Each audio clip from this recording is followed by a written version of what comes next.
अदम एतमाद पर 172 से ज्यादा वोट लेंगे। अपोजिशन ने सोच लिया, अब नहीं तो कभी नहीं। आसिफ अली जरदारी का पैगाम। अपोजिशन जमातों के कायदीन की मुश्तरका प्रेस कॉन्फ्रेंस। शहबाज शरीफ बोले, इल्जाम लगाया जा रहा है हमारे पीछे बैरूनी कुव्वतें हैं, सरासर गलत है। मौलाना फजल रहमान ने कहा कि पहले ही कहा था ये बैरूनी एजेंट हैं।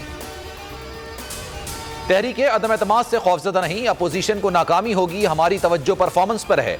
वजीर आजम की पीटीआई के मुशावरती इजलास में ब्रीफिंग। कहा तमाम इत्तेहादी और हुकूमती अरकान मुत्तहिद हैं। इजलास में अपोजिशन की तहरीक अदम एतमाद को नाकाम बनाने का फैसला। सियासी मौसम गर्म, अपोजिशन सरगर्म। इस्लामाबाद और लाहौर पर अपोजिशन की चढ़ाई। वजीर आजम के खिलाफ तहरीक अदम एतमाद कौमी असम्बली में जमा। 86 अराकीन के दस्तखत तहरीक नवीद कमर, शाज़ मरी, मरीम औरंगजेब और दीगर ने जमा कराई। कहा अपोजिशन के पास 190 से ज्यादा अराकीन हैं। शहबाज शरीफ ने उस्मान बुरज़ार के खिलाफ तहरीक अदम एतमाद के लिए ग्रीन सिग्नल दे दिया। अराकीन को गिरफ्तार या गायब करने का खौफ। नून लीग ने अराकीन को ग्रुप्स में तकसीम कर दिया। हर ग्रुप का अलग कोऑर्डिनेटर मुकर्रर। किसी भी रुकने गिरफ्तारी हुई तो फिर व्हाट्सएप ग्रुप में आगाह किया जाएगा। अराकीन को पार्लियामेंट लॉजेस में अपनी रिहाइश गाहों तक महदूद रहने की हिदायत।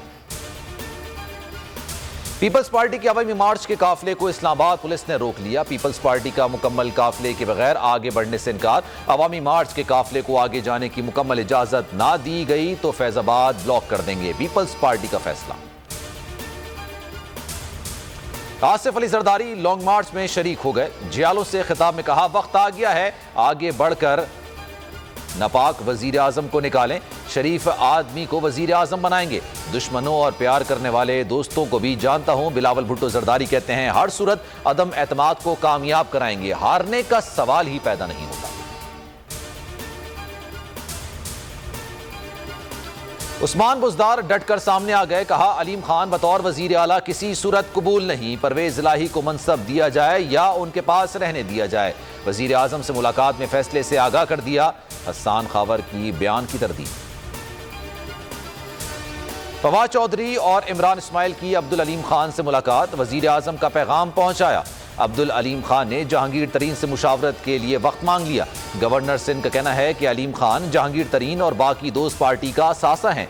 थोड़ी सी नाराजगी है, सब ठीक हो जाएगा। अलीम खान खुद वजीर आजम से मुलाकात करेंगे। और रावलपिंडी टेस्ट बेनतीजा खत्म। पाकिस्तान ने दूसरी इनिंग में बगैर किसी नुकसान के 252 रन बना लिए। अब्दुल्ला शफीक और इमामुल हक की सेंचुरियां। ऑस्ट्रेलिया ने पहली इनिंग में 459 रन बनाए थे।